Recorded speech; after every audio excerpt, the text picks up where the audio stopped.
আসসালামু আলাইকুম ওয়া রাহমাতুল্লাহি ওয়া বারাকাতুহু। আমি আমার বিজ্ঞান বিভাগের সকল ছাত্রছাত্রীকে অনলাইন ক্লাসে স্বাগত জানাচ্ছি। আশা করি তোমরা সবাই ভালো আছো এবং এই ভালো থাকাই সবসময় কামনা করি। তো তোমরা জানো তোমাদের সামনে ফেব্রুয়ারি 6 তারিখ থেকে পরীক্ষা হবে।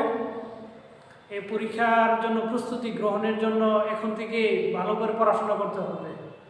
তো আজকে আমি তোমাদের সাথে যে কথা বলবো সেটা হচ্ছে পঞ্চম অধ্যায় নিয়ে। পদার্থবিজ্ঞান বিভাগের যে সকল ছাত্রছাত্রী রয়েছে প্রথম বর্ষের বিজ্ঞান বিভাগে, তাদের প্রথম পত্রের পঞ্চম অধ্যায় নিয়ে আমরা কথা বলবো। সেটা হচ্ছে কাজ, শক্তি এবং ক্ষমতা। তাহলে আমরা ওই দিন বিভিন্ন সূত্র নিয়ে কথা বলছিলাম, ফর্মুলা নিয়ে। আশা করি এবং আশা করব ওই দিনের মতোই আজকে তোমরা ক্লাসগুলো উপভোগ করবে এবং এই ক্লাসটি তোমাদের অত্যন্ত উপকারে আসবে। এই সামনে যে পরীক্ষা আসতেছে এখান থেকে অনেক টপিকস থাকার প্রবাবিলিটি রয়েছে, সম্ভাবনা রয়েছে। অতএব তোমাদেরকে ভালো করে ক্লাসটা মনোযোগ সহকারে শুনতে হবে, লিখতে হবে এবং বুঝতে হবে। তো আজকে আমরা কথা বলবো হচ্ছে এই যে কাজ, শক্তি এবং ক্ষমতা নিয়ে। তাহলে কাজ, শক্তি, ক্ষমতা নিয়ে কথা বলতে গেলে প্রথমে আমাদের একটা কথা আসে, সেটা হচ্ছে কাজ, শক্তি, উপপাদ্য। সেটার নাম কি? কাজ, শক্তি এবং উপপাদ্য। কাজ, শক্তি, উপপাদ্য। কাজ, শক্তি, উপপাদ্য। সেটাকে আমরা কি বলি? Work energy theorem. সেটাকে আমরা কি বলি? ওয়ার্ক এনার্জি থিওরেম, উপপাদ্য। ওয়ার্ক এনার্জি থিওরেম, সেটাকে আমরা কি বলি? কাজ, শক্তি, উপপাদ্য। তাহলে কাজ, শক্তি, উপপাদ্য কাকে বলে? কোনো উৎস বা যন্ত্র কর্তৃক যখন কাজ সম্পাদিত হয় তাহলে এখানে বেগের প্রয়োজন হয়, ভেলোসিটির প্রয়োজন হয়। তাহলে ভেলোসিটি দুটো হতে পারে, একটা হলো ইনিশিয়াল ভেলোসিটি আর একটা হচ্ছে ফাইনাল ভেলোসিটি। একটা হচ্ছে আদি বেগ আর একটা হচ্ছে শেষ বেগ। তাহলে কোনো উৎস বা যন্ত্র কর্তৃক যে কাজ সম্পাদিত হয় ওই কাজ গতিশক্তির পার্থক্যের সমান। এর মানে কি বোঝালো? আমি যতটুকু কাজ করব ততটুকু কাজ হবে গতিশক্তির পার্থক্যের সমান। তাহলে ধরো আমরা যদি মনে করি যে আমার এখানে m ভরের একটা বস্তু রয়েছে। কি ভরের? m ভরের একটা বস্তু রয়েছে। এটার মধ্যে যদি আমরা ইনিশিয়াল ভেলোসিটি i দেই তাহলে কি এর মানে কি এখানে বল উৎপন্ন হবে, বল প্রয়োগ করতে হবে। বল প্রয়োগ হলে আমাদের কি ভেলোসিটি হবে, একটার সাথে একটা কি রিলেটেড। তাহলে আমার কিছু সময়ের জন্য স্মরণ হলো, স্মরণ হয়ে আমার m ভরের বস্তুটা এখানে চলে আসলো। তাহলে এটাকে আমরা কি বললাম? আদি বেগ, ইনিশিয়াল ভেলোসিটি। এটাকে আমরা কি বললাম? Initial velocity. আর একটাকে আমরা বলবো ফাইনাল ভেলোসিটি। সেটাকে বলা হয় চূড়ান্ত বেগ বা শেষ বেগ। চূড়ান্ত বেগ অথবা আমরা কি বলি? শেষ বেগ বলি। তাহলে m ভরের বস্তুটা এটা হচ্ছে আদি বেগ, এটা হচ্ছে কি শেষ বেগ। তাহলে এখান থেকে আমার কি হয়? স্মরণ হয়। এই স্মরণ হয় s পরিমাণ স্মরণ ধরতে পারি বা x পরিমাণ স্মরণ ধরতে পারি বা d পরিমাণ স্মরণ ধরতে পারি, আমার ইচ্ছে। আমি যদি স্মরণ s বলি s হতে পারে, x হলে x হতে পারে, d হলে d হতে পারে। তাহলে আমার কি দাঁড়াবে? কোন বস্তু কর্তৃক কৃত কাজ। তাহলে আমরা কি লিখব? কোন বস্তু কর্তৃক কৃত কাজ। কি কাজ? কৃত কাজ। বস্তুটির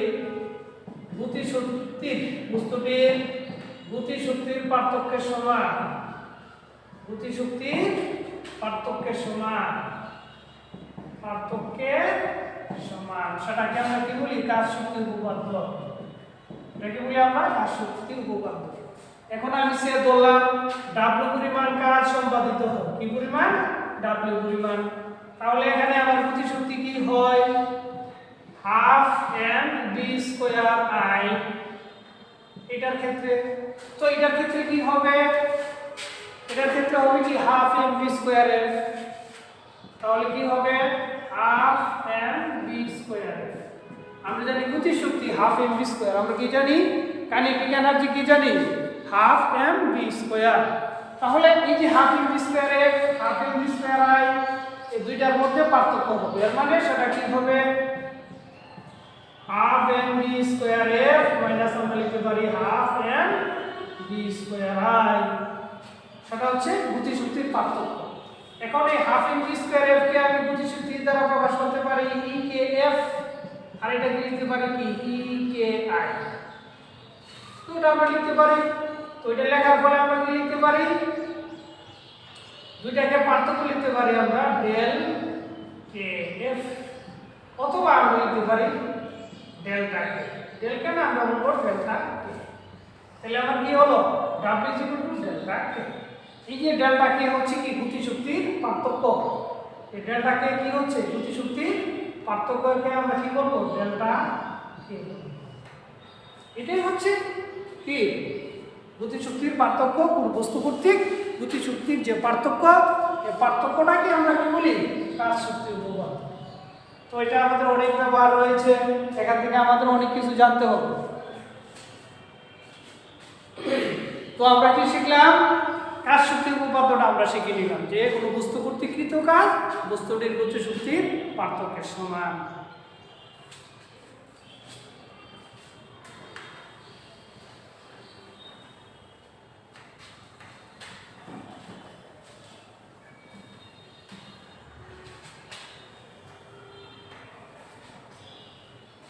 এখন আমরা দেখব যে আসলে কাজ যখন আমরা করতে চাই, আমাদের বাড়িতে অনেক সময় বিল্ডিং এর সময় অনেক সময় কি ইটগুলো আমরা কি করি একটার উপর স্তর করে রাখি, অথবা পাথর একটার উপর দিয়ে আমরা কি স্টক করে একটার উপর একটা দিয়ে রাখি, যে স্তূপ আকারে একটার উপর একটা আমরা রাখি। তো এখানে রাখতে গেলে আমার কি করতে হয় কাজ সম্পাদিত হবে। তাহলে এই ক্ষেত্রে কি ধরনের কাজ হবে, তাহলে এর মানে বোঝা গেল যদি আমরা একটা পাথর বা একটা ইট যদি একটার উপর আরেকটা আমরা এভাবে রেখে দেই, একটার উপর আমরা এভাবে রেখে দেই, একটার উপর একটা যদি আমরা এভাবে রেখে দেই, তাহলে কি হবে এখানে কাজ সম্পাদিত হবে, তাহলে টোটাল যে হাইট, এই হাইটটাকে আমরা কি করব h বলবো। তাইলে আমার যে ভর আছে এই ভরটাকে m বলবো, এবং এর সাথে কি থাকে অভিকর্ষজ ত্বরণ জড়িত থাকে, সেটা হলো h। এখন এই যে ইটের সংখ্যা 1 2 3 4 n সংখ্যক, n হচ্ছে কি সংখ্যা কতগুলা ইট বা পাথর, সেটা হচ্ছিল n। তাহলে আমরা এইভাবে লিখতে পারি, তাহলে একটি পাথর যখন অন্য আরেকটি পাথরের উপর কিসের উপরে পাথরের উপর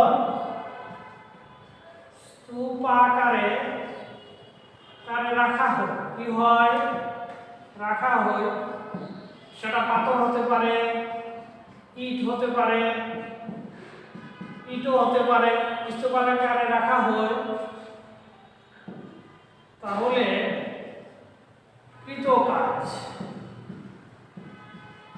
একটা হতে পারে, একাধিক হতে পারে, অনেক হতে পারে। একটা হলে তো অল্প হবে, যদি বেশি হয় n সংখ্যক হয়, যদি অনেকগুলো স্তূপ হয় একই সাথে, তাহলে আমরা কৃত কাজ w জন্য আমরা কি দিতে পারি m gh n into n minus 1 into হচ্ছে 2।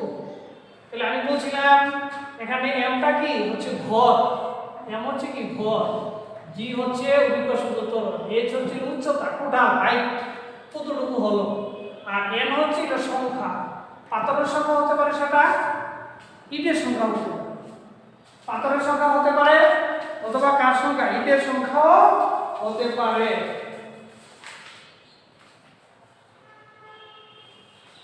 ইটের সংখ্যাও কি হতে পারে, তাহলে সেটা এই ধরনের কাজ আমার সম্পাদিত হবে। তাহলে এ সম্পর্কে আমাদের ধারণা থাকতে হবে, তাহলে n সংখ্যক, কি সংখ্যক n সংখ্যক, তাহলে n সংখ্যক হলে আমার এই কথাগুলো আসবে।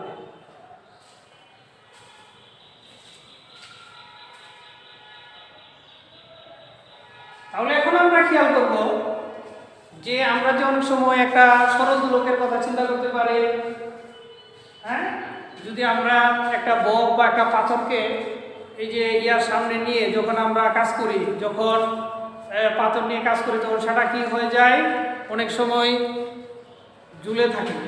তখন যদি আমি এভাবে দুল দেই, এভাবে যাই, ডানে যাই, বামে যাই, ডানে যাই, বামে যাই, তাহলে এই বক্রতি বা এই ধুলকের এই যে পিণ্ডের যে ভর আছে, এই ভর কর্তৃক আমার এই যে ববের যে একটা কাজ সংগঠিত হয়।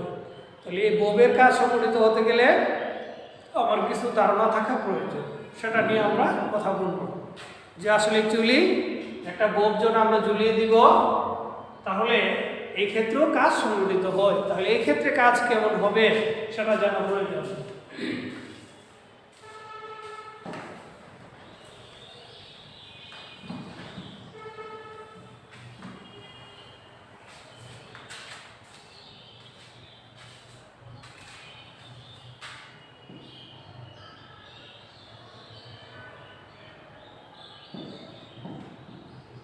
কোনো বলকে তথা বলকে, কোনো বলকে অথবা বলকে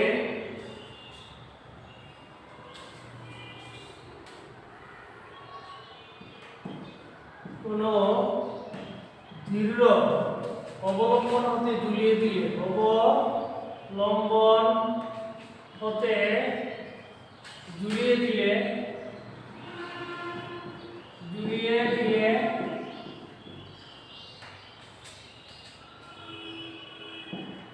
ওই ক্ষেত্রে কাজ কিরকম হবে?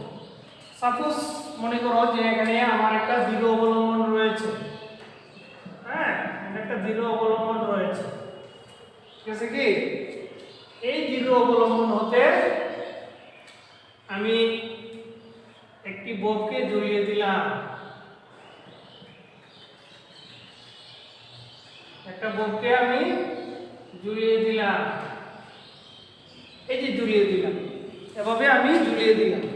ঝুলিয়ে দিলে পরে কি হবে, যদি আমি সেটাকে দুল দিয়ে একবার ডানে বামে যাবে, ডানে বামে যাবে, তাহলে মনে করবো যে এখান থেকে সেটা চলে গেল হচ্ছে এখানে,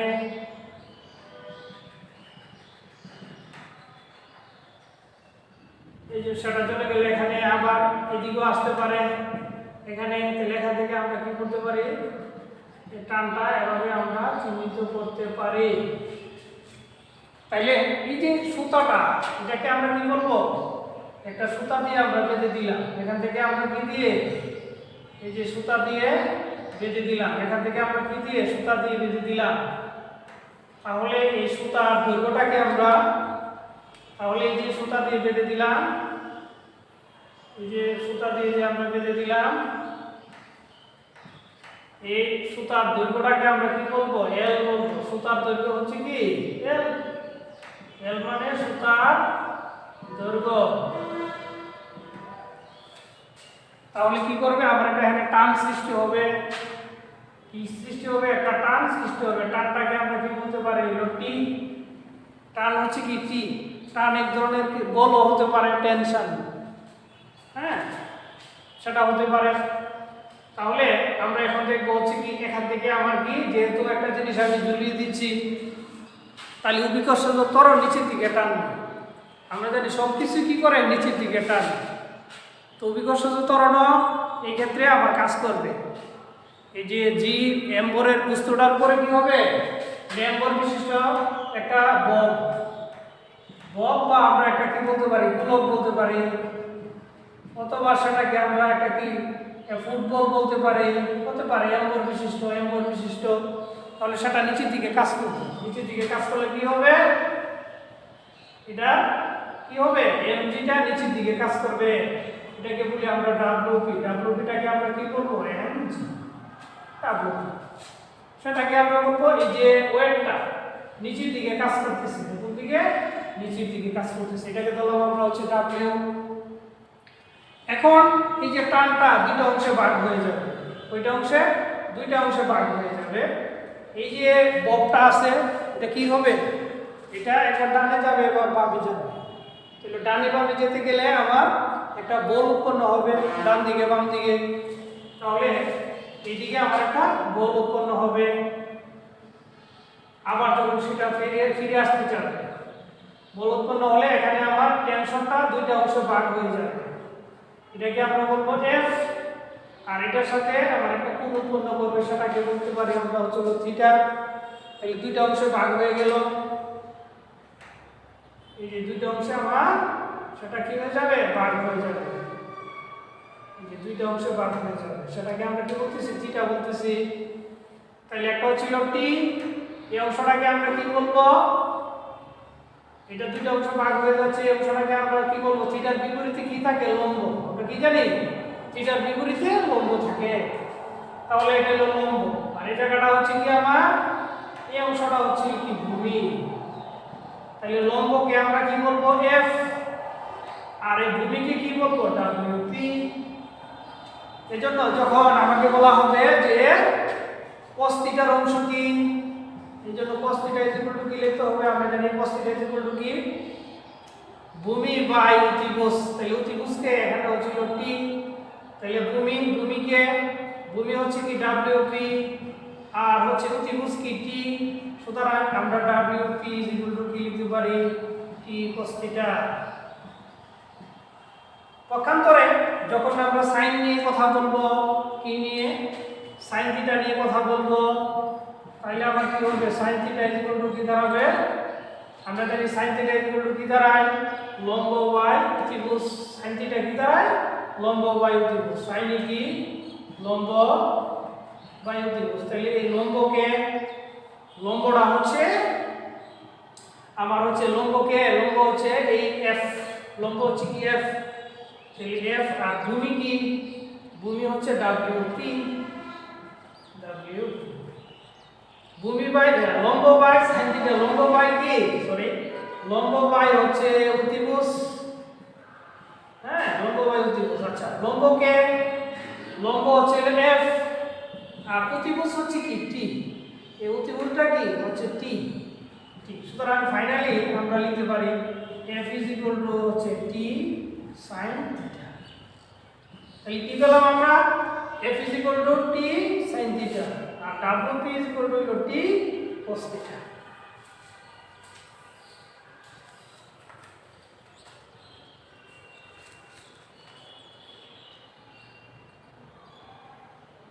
তাহলে এইভাবে আমাদের অঙ্কগুলো করতে হবে। তাহলে এই ক্ষেত্রে আমার টোটাল কাজ কত হবে, এই ক্ষেত্রে আমার টোটাল কাজটা কত হবে, এটাই হলো আসল বিষয়। তো আমরা এই টোটাল কাজ এই ক্ষেত্রে হবে কি, টোটাল কাজের ক্ষেত্রে আমরা ধরবো W is equal two M, W is equal to WPL 1 minus cos theta, 1 minus cos theta এই যে cos থিটা। এটা হবে আমার কাজ। কার কর্তৃক, এই যে বল বা বল কর্তৃক কৃত কাজ কি হবে, W is equal to WPL 1 minus cos theta.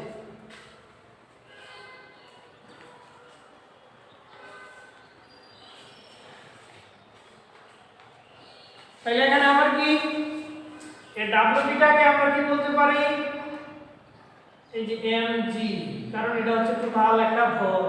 এই L হচ্ছে কি সুতার দৈর্ঘ্য, কার দৈর্ঘ্য, সুতার দৈর্ঘ্য। আর থিটা হচ্ছে এই যে এই কোণটা, আসলে অ্যাকচুয়ালি কোণটা কোনটা, এই যে এই কোণটা, আমরা এটা থিটা অ্যাঙ্গেল, সুতার দৈর্ঘ্য। আর এটা হচ্ছে কি অ্যাঙ্গেল, কোণ।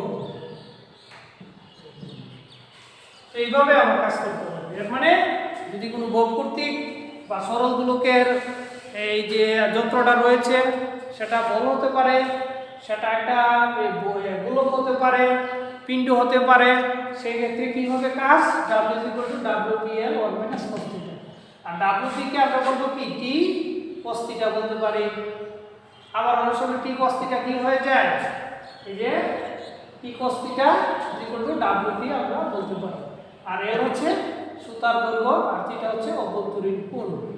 অর্থাৎ আমার যে সোজা বরাবর যে অক্ষটা রয়েছে এর সাথে আমার এই বক্রটা কত ডিগ্রি অ্যাঙ্গেল, হ্যাঁ, দোলনরত অবস্থায় ছিল, সেটা হচ্ছে আমার থিটা। তাহলে এই মানগুলো বসিয়ে আমরা ভোগ কর্তৃক বা কোনো পিণ্ড কর্তৃক কাজ বের করতে পারে।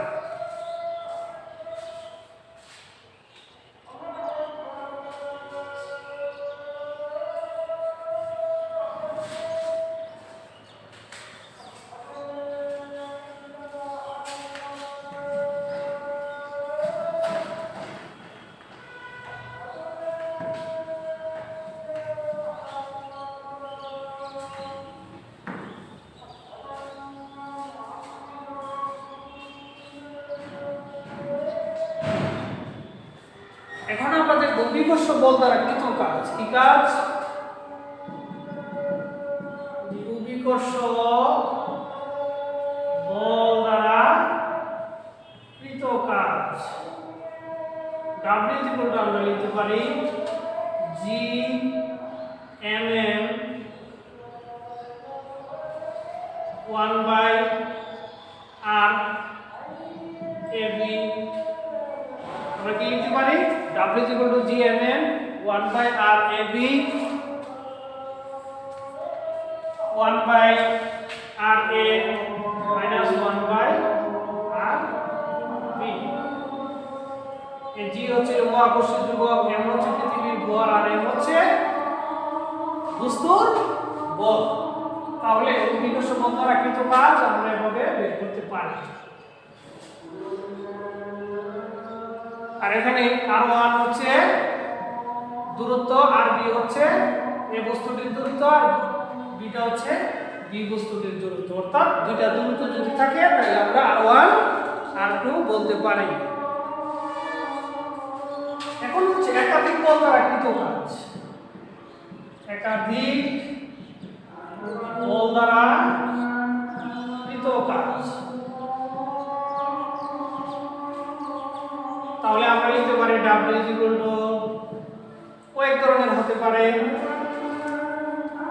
WF হতে পারে, WR হতে পারে, তারপরে হচ্ছে WF হতে পারে, তারপর হচ্ছে WG হতে পারে। তাহলে এখানে কাজ কয়টা বলছি আমরা? চারটা। WF, WR, WF, WG। এখানে চারটা কাজের কথা আমরা বলতেছি। তাহলে চারটা কাজের মধ্যে এই কাজটাকে আমরা বলি ফ্রিকশনাল কাজ। কি কাজ? ফ্রিকশনাল কাজ, ফ্রিকশনাল ওয়ার্ক, ঘর্ষণজনিত কাজ, ঘর্ষণজনিত কাজ। এটাকে বলি আমরা প্রতিক্রিয়াজনিত কাজ। এটাকে বলা হয় রিঅ্যাকশনাল ফোর্স, রিঅ্যাকশনাল ওয়ার্ক। এটাকে বলি আমরা প্রতিক্রিয়াজনিত কাজ। এই কাজটাকে আমরা বলি কি? প্রয়োগমূলক কাজ, প্রয়োগকৃত কাজ। এগুলো অ্যাপ্লাইড ফোর্স। কি force? Applied force, applied force. এটাকে আমরা কি বলি? Applied force. আর এই WGটাকে আমরা কি বলি? অভিকর্ষণজনিত কাজ, গ্রেভিটেশনাল ওয়ার্ক। গ্রেভিটেশনাল ওয়ার্ক, অভিকর্ষ জনিত কাজ, অভিকর্ষ জনিত কাজ, অভিকর্ষ জনিত কাজ, জনিত কাজ। এটা হচ্ছে একাধিক বল কর্তৃক কৃত কাজ। তাহলে আমরা কি বলতে পারি? WF, WR, WF, WG। তাহলে অনেক সময় অনেক কাজগুলো আমরা ধরি না, এটাকে আমরা নেগলেক্ট করতে পারি। তাহলে যেটা নেগলেক্ট করা হবে সেটা কি হয়ে যাবে? জিরো হয়ে যাবে। যদি আমার ঘর্ষণ না থাকে তাহলে এই কাজটা জিরো হয়ে যাবে। যদি আমার রিঅ্যাকশনাল কাজ না থাকলে তাহলে এই কাজটা জিরো হয়ে যাবে। যদি আমার এই একমাত্র প্রকৃত কাজটা ধরতে পারি তাহলে WF হবে। যদি অভিকর্ষ বল এখানে কাজ না করে বা আমরা নেগলেক্ট করি তাহলে WG জিরো হয়ে যাবে। তাহলে এটা বিভিন্ন প্রেক্ষাপট রয়েছে, কখন আমরা ধরবো কখন ধরবো না, এগুলো অত্যন্ত ইম্পর্টেন্ট বিষয়। হ্যাঁ, যদি ঘর্ষণ থাকে, যদি একদম মসৃণ কোনো তল থাকে, তাহলে তো সেখানে ঘর্ষণ থাকে না। হ্যাঁ, তাহলে এই ক্ষেত্রে আমার WF-টা কী হবে, জিরো ধরতে হবে। তো এইভাবে আমাদের কাজগুলো করতে হবে।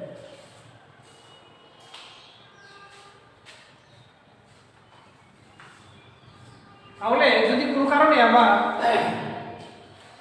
এই কাজটা আর হচ্ছে এই কাজটা যদি জিরো হয়ে যায়, তাহলে ফাইনালি আমরা কি লিখতে পারি, W আমরা লিখতে পারি WF প্লাস WF। এটা হচ্ছে আমার ফোর্স যে প্রয়োগ করলাম, প্রয়োগকৃত কাজ, আর এটা হচ্ছে ঘর্ষণজনিত কাজ। দুইটা যদি জিরো কি হয়, যদি জিরো, দুইটা যদি আমার কি হয়, জিরো। তাহলে ছাত্র মনে করো তুমি কি, তাহলে যেহেতু আমার এখানে ফ্রিকশন কাজ রয়েছে, তো অবশ্যই তল আমার থাকতে হবে। তাহলে আমার যদি এখানে একটা তল থাকে, হ্যাঁ, তাহলে আমার এখানে কি হবে, ঘর্ষণ হওয়ার সম্ভাবনা রয়েছে। তাহলে আমি এখানে একটা বস্তু রাখলাম, বস্তুর উপর কি করব, বল প্রয়োগ করব। কি করব, এই যে বলটা আমার প্রয়োগ করতে হবে। তাহলে আমি কি বল প্রয়োগ করতেছি, যদি বলটা প্রয়োগ করি তাহলে এদিকে আমার সরণ হওয়ার সম্ভাবনা রয়েছে। এদিকে কি হবে, আমার এই যে অ্যাঙ্গেল সৃষ্টি হবে, সরণ হওয়ার সম্ভাবনা রয়েছে। কি হবে, আমার সরণ হবে। কি হবে, সরণ হবে। তাহলে আমি কিন্তু বল প্রয়োগ করতেছি হচ্ছে কোন দিকে, একদিকে। আমি বল প্রয়োগ করতেছি হচ্ছে এইদিকে, আর আমার এই যে ঘর্ষণ বলটা কাজ করবে হচ্ছে এর বিপরীতে, এফ বিপরীতে কাজ করবে। তাহলে বোঝা গেল, যখন আমরা কোথাও দাঁড়াই থাকি বা কিছু করি, যখন আমার পা পিছিয়ে যায়, তাহলে একদিকে কাজ করলে ঘর্ষণটা এর বিপরীতে কাজ করে। কোন দিকে কাজ করে, বিপরীতে কাজ করে। তাহলে এই বরাবর আমরা জানি অভিলম্ব প্রতিক্রিয়া বল হচ্ছে M, আর নিচের দিকে আমরা জানি mg কাজ করে। অভিকর্ষ বল mg নিচের দিকে কাজ করে। তাহলে এই ক্ষেত্রে আমরা লিখতে পারি, এই যে আমরা বলতেছি যে WF, তাহলে WF মানে কি, m W Fs, আর WF কে আমরা কি বলতে পারি, Fs। আর যেটা নিচের দিকে কাজ করতেছে, তাহলে কি WF আমরা লিখি হচ্ছে F। F কি লিখতে পারি, S ফ্রিকশনাল ফোর্স। তাহলে Fs আমরা কি লিখতে পারি, mgs মাইনাস হচ্ছে কি Fs। তাহলে F হচ্ছে কি ফ্রিকশনাল ফোর্স, F হচ্ছে কি ফ্রিকশনাল ফোর্স। তাহলে Fs, আবার এটাকে আমরা এভাবে লিখতে পারি Fs cos থিটা মাইনাস হচ্ছে কি Fs। এই Fটা হচ্ছে কি ফ্রিকশনাল ফোর্স, ঘর্ষণজনিত বল। আর Fs cos থিটা W আমরা জানি কি Fs cos থিটা, যখন সেটা কাজের সাথে জড়িত থাকে, যখন থিটা অ্যাঙ্গেল উৎপন্ন হয়। আর Fs হচ্ছে কি WF, অর্থাৎ ফ্রিকশনাল ফোর্সকে আমরা Fs বলতে পারি। তাহলে টোটাল কাজ W কি দাঁড়াবে, Fs cos theta minus Fs।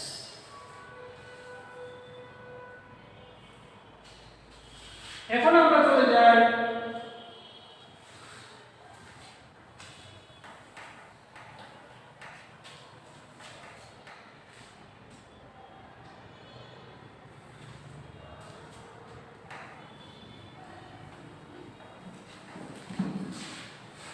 আমরা এখন যে ক্ষমতা নিয়ে কথা বলবো। কি নিয়ে, ক্ষমতা নিয়ে কথা বলবো। ক্ষমতা নিয়ে কথা বলতে চাই আমরা, সাধারণত আমাকে দেখতে হবে আমরা ক্ষমতা সমান সমান কি পাই।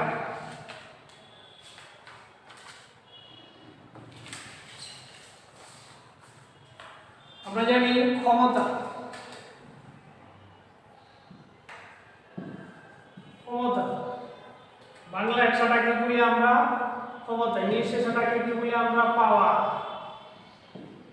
অত্যন্ত ইম্পর্টেন্ট একটা টপিকস। ক্ষমতা কি, আমরা জানি প্রত্যেক যন্ত্র বা বস্তুর একটা কাজ রয়েছে, এবং কাজটা সে কতটুকু সময় করলো, তাহলে সময়ের সাথে তার কাজটা করতে হবে। এখন যদি সময় বেশি লাগে আর কাজ যদি মনে করো যে একটা নির্দিষ্ট করলো, সময় বেশি নিয়ে কাজ করলো, সেটা ক্ষমতার পরিমাণ কমে যাবে। তাইলে টিটা আমার কি হবে, সময়টার সাথে আমার কাজটা কিভাবে জড়িত, এর সাথে আমার হচ্ছে ক্ষমতা জড়িত থাকে। তাহলে আমরা জানি the rate of doing work is said to B the power. কোনো উৎস বা কোনো যন্ত্রের কাজ করার হারকে আমরা কি বলি, ক্ষমতা বলি। তাহলে আমরা সংক্ষেপে কি বলতে পারি, কোনো উৎসের বা কোনো যন্ত্রের কাজ করার হারকে আমরা কি বলি, ক্ষমতা বলি। এই ক্ষমতাকে আমরা কি দ্বারা প্রকাশ করি, হচ্ছে পি দ্বারা। তাহলে আমরা জানি ক্ষমতা, কোনো উৎসের বা যন্ত্রের কাজ করার হারকে ক্ষমতা বলে। ক্ষমতাকে আমরা পি দ্বারা প্রকাশ করি, পাওয়ার। ক্ষমতা, পাওয়ার, ক্ষমতা। পি ইজ ইকুয়াল টু আমরা বলি কাজ বাই সময়, কাজ বাই সময়। এখন এই কাজকে আমরা বিভিন্নভাবে সংজ্ঞায়িত করেছিলাম, কাজ ডাব্লিউ, আর সময়কে আমরা টি দ্বারা ডিফাইন করেছি। তাহলে আমরা কি বলছিলাম, ডাব্লিউ ইজ ইকুয়াল টু আমরা ধরেছিলাম mgh ডিভাইডেড বাই টি, অথবা আমরা ধরেছিলাম mgs বাই টি, অর্থাৎ s আর h একই কথা। আবার আমরা জানি s ইজ ইকুয়াল টু হচ্ছিল bt, সুতরাং b ইজ ইকুয়াল টু আমরা লিখতে পারি কি s by T, s by T. সুতরাং আমরা লিখতে পারি mgb। সুতরাং আবার আমরা লিখতে পারি f ইজ ইকুয়াল টু হচ্ছে mg, সুতরাং আমরা লিখতে পারি p is equal two m। সুতরাং এটা p বলতে পারি, এটাও p বলতে পারি, এটাও p বলতে পারি। আবার আমরা জানি এই যে রৈখিক বেগ, কি বেগ, রৈখিক বেগ। আমরা জানি v ইজ ইকুয়াল টু হচ্ছে ওমেগা r, ইয়া ওমেগা r। সুতরাং আমরা লিখতে পারি f v সমান আমরা কি লিখতে পারি, ওমেগা r, কি আর লিখতে পারি, ওমেগা। সুতরাং v ইজ ইকুয়াল টু আমরা লিখতে পারি ওমেগা r। আবার আমরা জানি টর্ক, টর্ক একে টাউ দ্বারা প্রকাশ করা হয় rf। তাহলে যেহেতু rf হয়ে যায় rf, তাহলে আমরা কিছু লিখতে পারি ওমেগা, কি লিখতে পারি, rf। rf is equal to আমরা লিখতে পারি কি, টর্ক টাউ। তাহলে ওমেগা চেঞ্জ হয়ে কি হবে, a টাউ হবে। তাহলে p ইজ ইকুয়াল টু আমরা কি লিখতে পারি, a, p is equal to আমরা কি লিখতে পারি, a tau omega, tau omega, rf tau. p is equal two লিখতে পারি আমরা টাউ ওমেগা। এখন আবার আমরা লিখতে পারি এই যে টাউ তো প্রায় ওমেগা ইজ ইকুয়াল টু লিখতে পারি থিটা বাই টি। তাহলে সুতরাং আমরা লিখতে পারি টাউ থিটা বাই টি কার সমান, এই ক্ষমতার সমান, এই ক্ষমতার সমান। তাহলে এখানে সব কটা আমাকে জানতে হবে। এগুলা দিয়ে অনেক সময় অবজেক্টিভ আসে যে নিচের কোন সমীকরণটি সঠিক, কোনটি বেঠিক, এই কথাগুলো আমাকে জানতে হবে। এই সব কটা আমাকে বুঝতে হবে এবং জানতে হবে।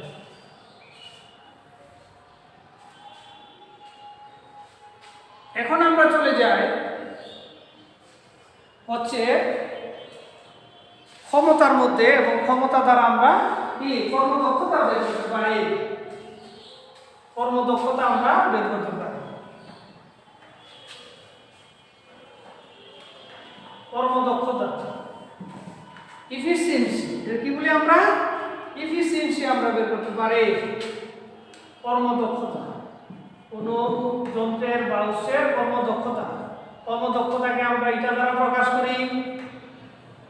আমরা জানি এটা ইজ ইকুয়াল টু কি, এই যে আমি কি ইনপুট দিলাম, কি দিলাম, কি ইনপুট দিলাম, কি আউটপুট পাইলাম,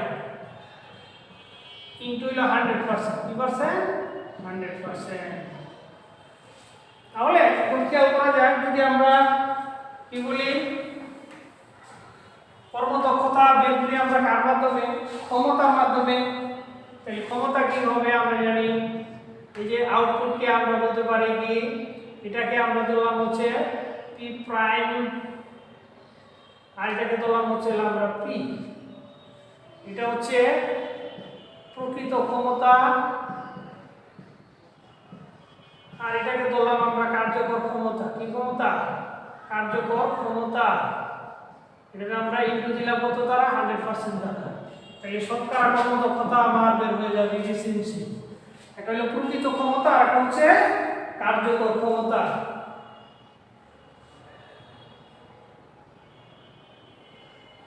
এখন এটাকে আমরা কি করতে পারি, কর্মদক্ষতাকে আমরা এনার্জি দ্বারাও প্রকাশ করতে পারি।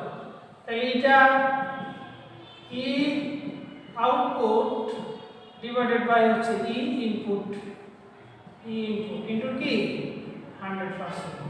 তাহলে এটাকে আমরা কি বলি, ই আউট হচ্ছে কি, এ হচ্ছে কার্যকর তথা প্রাপ্ত শক্তি, আর এটা হচ্ছে প্রকৃত শক্তি। তাহলে দুটাকে যদি আমরা ভাগ দেই এবং ইনটু 100% দেই, তাহলে আশা করা যায় আমরা কি পাবো, কর্মদক্ষতা পাবো। এই কর্মদক্ষতা আমরা পাবো।